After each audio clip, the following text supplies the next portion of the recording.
Karim wa ala alihi wa sahbihi ajma'in. Saudara pengurusi tetap, Kepala Presiden, Saudara Fizi, Naib Presiden, pimpinan, Azizah Syed Hussein dan rakan-rakan yang hadir.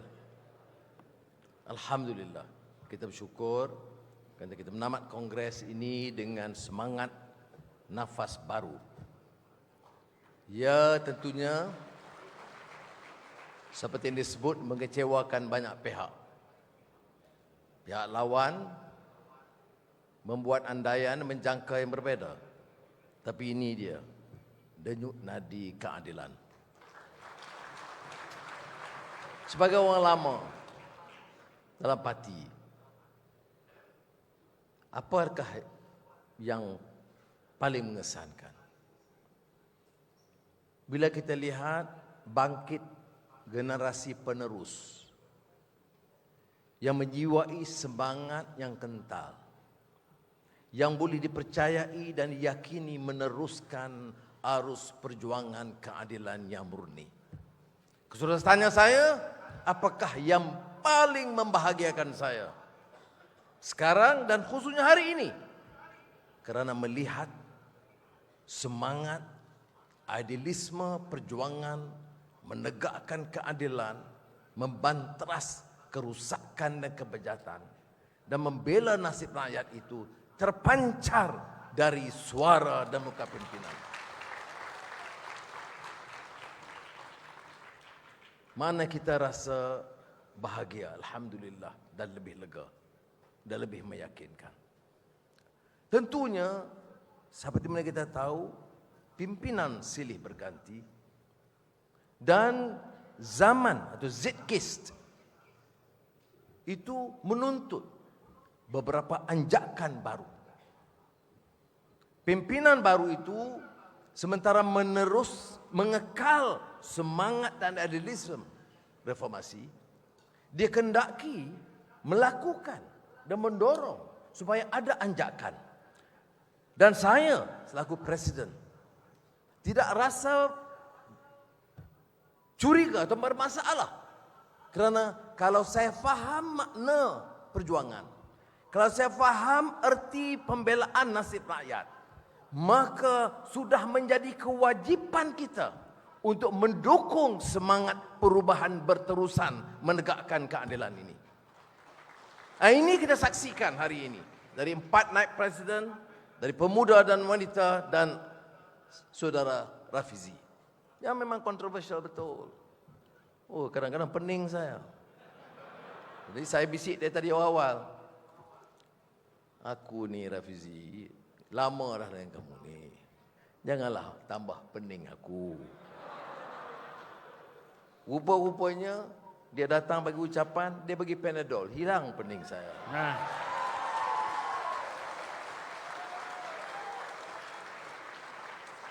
Dia seperti mana saudara Fizi kita dikenal lama, saya kenal lama. Dari segi kemahiran, kepintaran, kerja, itu memang luar biasa. Saya pernah dalam satu sesi, tak kala bicara soal PTPTN dan beberapa lain. Keputusan mesyuarat, pukul 9 saudara Fizi, pengarah strategi, prepare sekejap. Bagi saya prepare 1-2 hari okey lah. Dia terus kerja. Jam 8 pagi sudah ada seluruh usul itu di atas meja saya.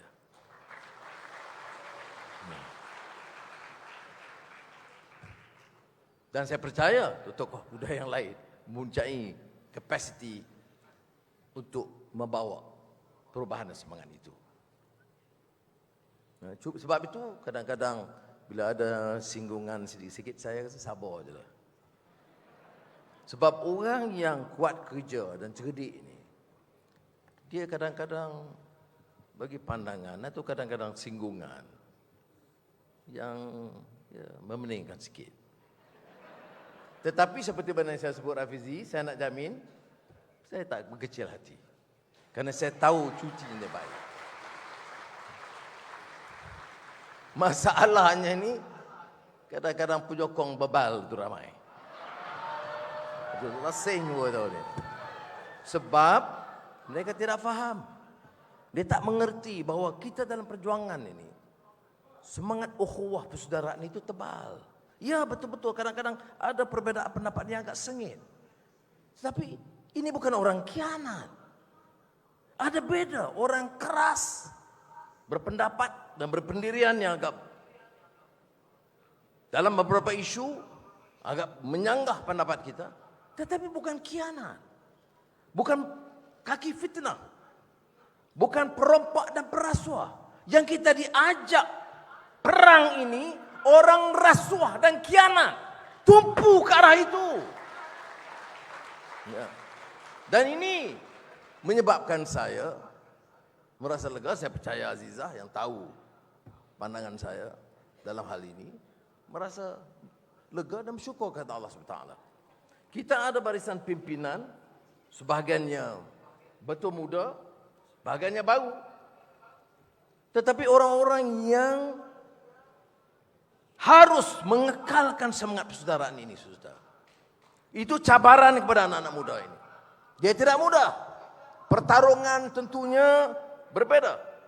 Ya, sudah tidak mudah dipukul seperti mana ramai teman-teman macam Tian Chua dan lain-lain. Dia belasah dengan oleh FRU. Mungkin tidak perlu masuk keluar penjara. Tetapi cabaran itu tetap akan ada. Tidak ada perjuangan tanpa risiko dan cabarannya. Dan ini satu peringatan kepada saudara, kerja sebagai satu pasukan. Saya selaku presiden beri jaminan, saya akan tetap pertahankan barisan pimpinan yang sanggup bekerja dalam satu jamaah dan satu pasukan. Ya. Walaupun kadang saya faham Saudara Saifuddin kadang dia mengeluh sebab di tuduhan itu serangan terhadap pribadi beliau itu agak terlalu keras.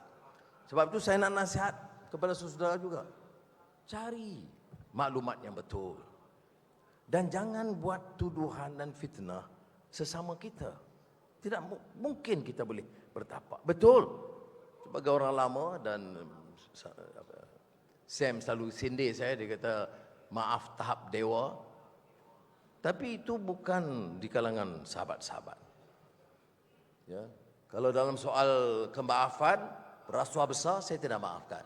Seperti yang saya sentuh semalam dalam ucapan. Walaupun risikonya itu hilang jabatan Perdana Menteri, saya tidak sanggup bekerjasama. Ya. Ada yang menasihatkan saya juga dalam hal itu. Dia kata, Anwar, setuju je lah. Kemudian bila you langkat besok, you buatlah penyesuaian sedikit. Sekurang-kurangnya you dapat jabatan yang ditunggu sekian lama. Sebab orang tanya, Anwar, calon Perdana Menteri, dah 20 tahun lebih dah. Jadi, jangan itu pula mengganggu dan menggugat keyakinan dan kepercayaan kita. Jadi tidak harus menjadi begitu. Tapi soalnya sekarang yang saya jawab, saya konsisten dengan apa yang diluahkan oleh Rafizi dan sebelum itu Amin dan Nik Nazmi dan pemuda wanita. Apa dia? Bahawa parti ini parti yang harus memusatkan dan ada kepedulian terhadap rakyat. Kau sudah ingat kongres pertama kita setelah 2008 kita menang. Ya, Tan Sri Khalid jadi Menteri Besar Selangor. Saya memang menyinggung Kerajaan Negeri Selangor, walaupun saya akui banyak dilakukan. Tapi saya kata kekuatan kita bukan kerana jabatan Menteri Besar atau Exco atau dana yang besar. Kekuatan kita ialah dasar yang menunjukkan kepedulian akan nasib rakyat. Yang saya bagi contoh Pak Kudus ini, apa dia? Menunjukkan kita kurang peduli. Kita sudah dapat nikmat. Yang Muhammad, Exco dan sebagainya. Tetapi orang ini yang bertungkus lumus kerja menjana kekuatan untuk parti, langsung tidak mendapat perhatian. Jadi sebab itu, selain daripada anggota parti, soal rakyat ini harus kita peduli. Dasar-dasar yang kita kemukakan, baik dulunya dan sekarang, baik minyak kelapa sawit atau harga barang, ini apa? Bukan soal konsep.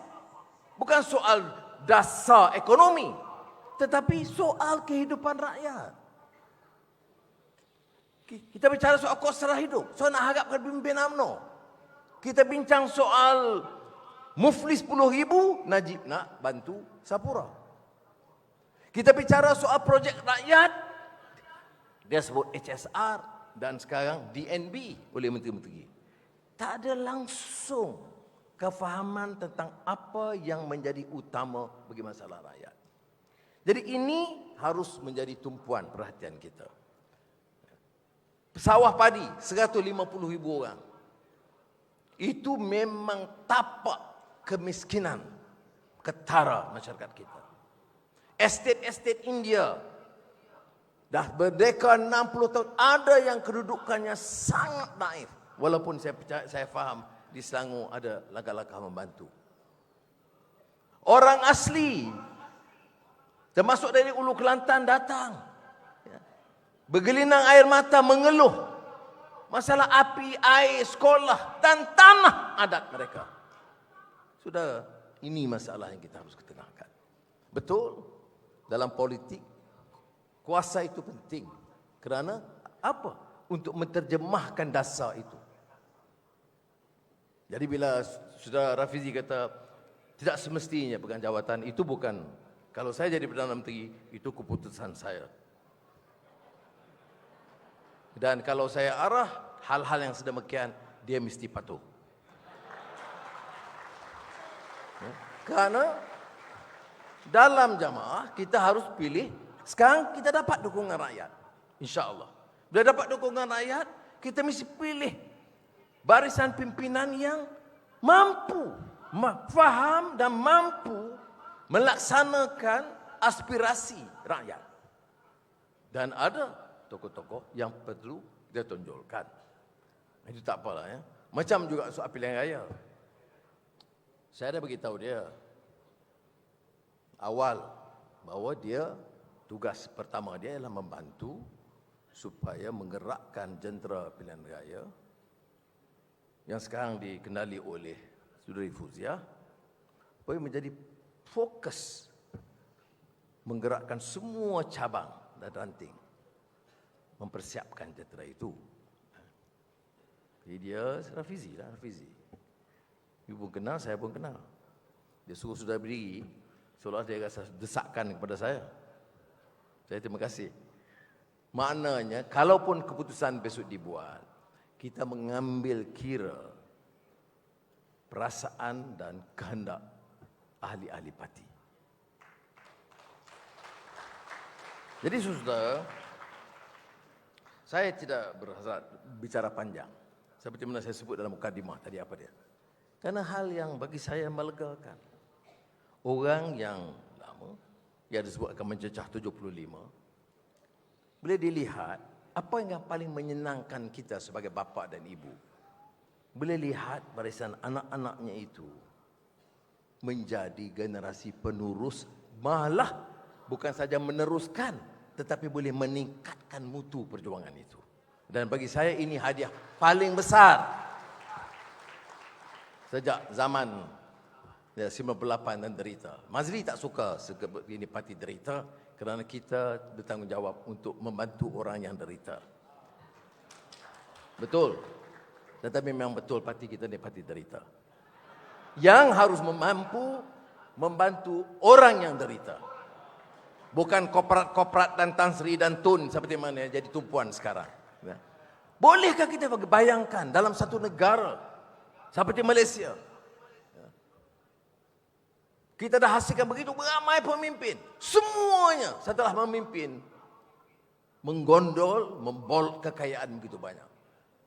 Dan kemudian berpakat untuk mempertahankan kuasa dan harta mereka dan berusaha menyekat apa saja kemungkinan perubahan akan berlaku. Sebab itu kita sejak 98-2000 itu melalui satu proses yang paling sukar. Kerana dia anggap keadilan ini parti yang sebenarnya membantah dan menolak sistem yang bobrok yang ada. Dan sukar dibeli dan diugut. Sebab itu kadang-kadang kita rasa kesal bila ada pengkhianatan. Tapi ada seorang syekh, nasihat saya, jangan kamu sesal apa yang kamu lihat. Ini pengkhianatan itu sebenarnya proses pembersihan yang paling baik untuk kamu. Bayangkan kalau mereka kekal, kemudian kita berkuasa. Mereka kekal dan kita berkuasa, mereka akan menjadi perusak yang akan juga mengheret seluruh parti dan perjuangan kita. Jadi jangan kita sesal. Memang ada proses pembersihan, tetapi tentunya dia memberi kesan. Ya, Akmal berlakukan, tapi ada kesannya di kalangan anggota muda. Fuzia, saya ucap tahniah kerana dapat memulihkan cepat wanita. Jadi jangan kita pandang remeh. Beliau menyebut ada ketua cabang yang tak memberi tempat dan ruang kepada wanita. Saya nak bagi amaran ketua cabang itu.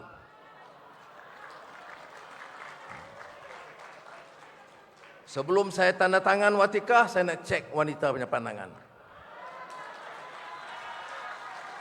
Ya, kalau tidak, seperti mana yang disebut oleh timbalan dan rakan-rakan, kita masih ada parti yang berpasukan. Bukan saja pasukan dalam persaingan, pasukan dalam ini kumpulan wanita, ini kumpulan muda. Bagaimana kita berbicara soal regenerasi? Sekarang 70-an, ada yang 50-an dan yang 40-an. Bagaimana apa ruang bagi orang-orang yang 30-an dan 40-an ini dalam parti? Dia tak boleh bangkit. Kalau orang lama itu semua mau kekal selama-lamanya. Ya. Berapa ahli parlimen, ahli Dewan Undangan Negeri. Ramai di antara mereka sahabat-sahabat. Tetapi keputusan terpaksa saya ambil. Saya lihat tahun 2018 dan sebelumnya 2013, sebelum pilihan raya, bila saya terpaksa mengambil keputusan yang sangat menyedihkan. Bila terpaksa menggugur nama beberapa sahabat karib saya selama puluhan tahun. Tapi keputusan terpaksa diambil. Kalau tidak ada ruang bagi orang lain. Dan tidak ada ruang terutama bagi kalangan muda dan wanita untuk bertapak dalam parti kita. Pilihan raya ini juga harus menampilkan tokoh-tokoh yang cukup wibawa. Betul yang disebut. Saya tengok pengalaman di Melaka dan di Johor. Seperti biasalah. Bila gagal Anwar lah. Tetapi kalau orang Melaka dan Johor tahu, 90% dari calon itu ditentukan oleh cabang di MPN. Tapi yang salahnya presiden. Saya tanggung sebab saya presiden. Akhirnya saya yang sign. Buat apa kamu sign? Sebab itu sekarang ini kita tak boleh pakai begitu kita. Orang ini bukan saja soal layak, tapi dia mesti ada track record kerja dengan jentera sendiri di cabang. Ada yang sudah ahli parlimen, ahli Dewan Undangan Negeri, penyelaras. Tanya jentera di cabang tak cari 30 orang pun tak boleh. Ada kawasan pengundinya 40,000 Melayu, 30,000 Cina, 10,000 India. Tanya jentera sama ada semuanya Melayu atau semuanya Cina atau semuanya India. Ini semua akan mengundang malapetaka kepada kita. Parti ini parti pelbagai kaum. Induknya memang betul Melayu. Tetapi penyertaannya itu harus cukup mewakili semua kaum. Saya bangga dengan kawan-kawan kita dalam pemilihan meletakkan beberapa tokoh muda, wanita dan Cina. Dan timbalan sebut tadi tentang penyertaan wakil India, Sabah dan Sarawak. Itu insya-Allah saya akan gunakan kuasa saya untuk membetulkan.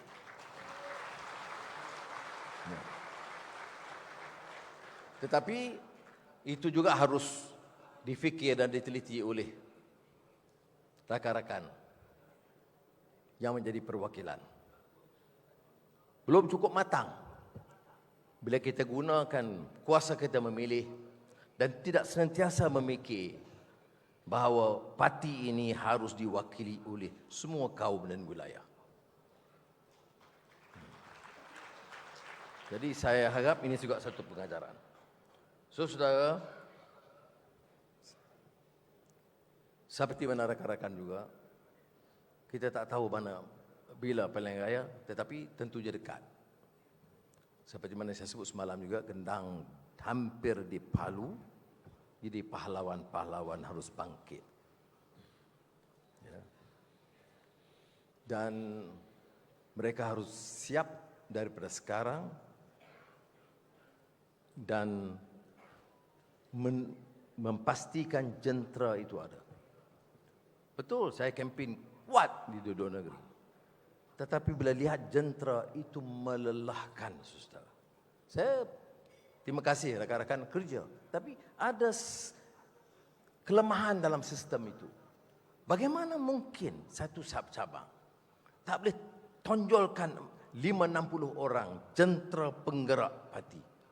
Kalau kumpul jawatankuasa cabang wanita, AMK dan mungkin Seri Kandi, ada lebih 100 orang. Tetapi jentera 100 itu pun tidak ada. Dan kita nak hadapi pilihan raya. Jadi percayalah, dalam penilaian kita kali ini, cabang atau bakal calon yang tidak ada persiapan jentera yang boleh kita semak pasti, jangan harap akan diangkat jadi calon. Ya. Karena kita ini sampai ke tahap selesa, betul. Tadi disebut oleh Saudara Saifuddin pun, bila kita berkuasa, itu ujian juga lebih besar. Kita agak selesa, dah buat. Hantar bantuan kepada semua surau, semua masjid. Itu kerja kita, kebajikan rakyat. Tapi bantuan itu bukan membantu kita dalam mempersiapkan jentera. Ada dua hal yang berbeda. Kerja, amalan, kebajikan sebagai ahli Dewan Rakyat atau Dewan Negeri harus diteruskan. Tetapi jentera, strategi menyusun dan menggerakkan jentera harus ada. Jadi saya harap hal-hal ini tentu akan diberikan perhatian. Tapi biar saya akhiri, pertamanya terima kasih kepada Mantan Setiausaha Agung dan seluruh jentera, staf yang bantu menguruskan kongres ini dengan baik. Dan kedua, kepada para perwakilan dan pemerhati yang menunjukkan minat. Tapi saya tengok semalam memang menunjukkan juga keresahan. Bila nak selesai ini ya. Jadi, saudara harus ambil sikap seperti saya. Pertama, sabar. Keduanya, optimis mengharapkan sesuatu yang baik. Dan ketiga, jangan putus doa. Kerana bila kita buat keputusan, فَإِذَا عَزَمْتَ فَتَوَكَّلْ عَلَى اللَّهِ إِنَّ اللَّهَ يُحِبُّ الْمُتَوَكِّلِينَ. Jadi kita, alhamdulillah, hari ini menyaksikan suatu semangat dan kekuatan yang dah lama kita tak saksikan. Hari ini, hari akhir kongres, kita saksikan suatu semangat baru di kalangan ahli-ahli keadilan. Bukan sahaja sebagai ahli yang komited kepada perjuangan, tetapi yang akan bekerja. Kerana kalau saudara kurang kerja, puak yang rasuah dan menindas rakyat itu akan terus berkuasa. Jadi tekad saudara, selamatkan negara kita, selamatkan rakyat kita, dan bangun sebagai satu kekuatan menumbangkan puak rasuah yang begitu kuat ini. Saudara, kita ada jawapannya. Ada yang berpengalaman, ada tokoh baru, sekarang kita harus bangkit. Kalau tanya saya, dah lama simpang siur politik, sepak terajang, lebam dan sakit. Tetapi percayalah, hari ini dan kali ini berdiri di sini dengan kekuatan keadilan dan rakan-rakan dalam PH, saya cukup yakin kita boleh dan mampu menumbangkan kerajaan yang ada. Mudah-mudahan insya-Allah dengan pertolongan Allah SWT, pilihan raya ini akan memberikan sejarah yang betul-betul tulen. 2018 betul kita capai dan menjadi sejarah baru menolak. Tetapi malangnya kita tidak boleh bawa agenda reformasi. Sangat terbatas. Sudah tahu 2 minggu sekali, tiap minggu saya jumpa. Menggesa Perdana Menteri ketika itu. Semua dia setuju, semua dia jawab ya. Apa tak jalan? Sekarang kalau kita berjaya kali ini, janji kita kepada rakyat, insya-Allah kita akan tunaikan sepenuhnya. Ramai yang sindir. Oh, pasal apa? Menang hari ini, turun minyak esok. Mengapa tak jadi? Mengapa tak jadi? Kita tak perintah. Saya tidak jadi Perdana Menteri. Nak buat macam mana? Kalau sekarang, dengan harga minyak sekarang, tidak ada sebab minyak tidak boleh turun. Dengan harga minyak kelapa sawit sekarang, tidak ada sebab minyak kelapa sawit tidak boleh. Terutama minyak mentah, minyak makan, tidak boleh diturunkan. Ia tidak boleh diturunkan kerana pihak penguasa yang di atas itu memikirkan cara menyelamatkan korporat di atas. Dan kita memikirkan cara menyelamatkan rakyat di bawah. Itu bedanya. Kalau saudara mau menyelamatkan kita, menentukan mutu pendidikan kita lebih baik. Kemudian kesihatan bagi keluarga kita yang sakit lebih baik. Pendapatan dan upah lebih baik. Mesti sedia menolak kerajaan yang setelah 60 tahun tidak mampu membawa perubahan itu. So, saudara, ini tugas besar. Tugas besar menuntut pengorbanan. Tugas besar menuntut kewarasan dan kebijaksanaan. Bermula dari barisan pimpinan yang harus berpadu dan sederap dalam satu suara, saudara di peringkat bawah pun harus bersama dalam derap satu suara. Tidak ada lagi pasukan selain dari pasukan keadilan yang kita nak pertahankan. Siapa yang pilih untuk kekal dalam keadilan adalah keluarga kita dalam keadilan. Dan kita akan pastikan tidak ada yang terpinggir dan tersisih asalkan saudara tunjuk komitmen kepada perjuangan mempertahankan parti. Jadi pulang dengan yakin, pulang dengan obor baru, pulang dengan komitmen untuk menjelajah ke seluruh pelosok negara, memberikan mesej yang jelas kepada rakyat. Jangan hampakan tuntutan harapan rakyat. Kalau niat itu betul, insya-Allah saya yakin kita boleh mencapai. Dan ini saya nak sebut bukan dengan emosi. Saya yakin, saudara, kerajaan sekarang paling bobrok dalam sejarah. Entah ibarat nakhoda kapal yang tidak berhaluan. Ini saya sebut. Mangsa dia siapa? Mangsa dia rakyat. Jadi saudara harus pegang obor itu. Bangkit dengan komitmen dan bekerja sebagai satu pasukan. Reformasi! Reformasi. Reformasi! Reformasi. Lawan tetap, Lawan lawan sampai menang. membujur lalu melintang. Patah. Assalamualaikum warahmatullahi wabarakatuh. Terima kasih. Terima kasih yang tidak terhingga diucapkan kepada Datuk Seri Anwar Ibrahim, Presiden Parti Keadilan Rakyat, yang telah menyampaikan ucapan sebentar tadi. Alhamdulillah, dengan ucapan Presiden penggulungan dan penangguhan sebentar tadi, maka selesailah sudah agenda kongres kita pada kali ini. Di atas dahan burung tempua, melihat rusa tepi perigi. Salam perjuangan untuk semua. Kongres tahun depan insya-Allah berjumpa lagi. Bunga dedap di atas para anak dusun pasang pelita. Kalau tersilap tutur bicara, tangan dihulur, maaf dipinta.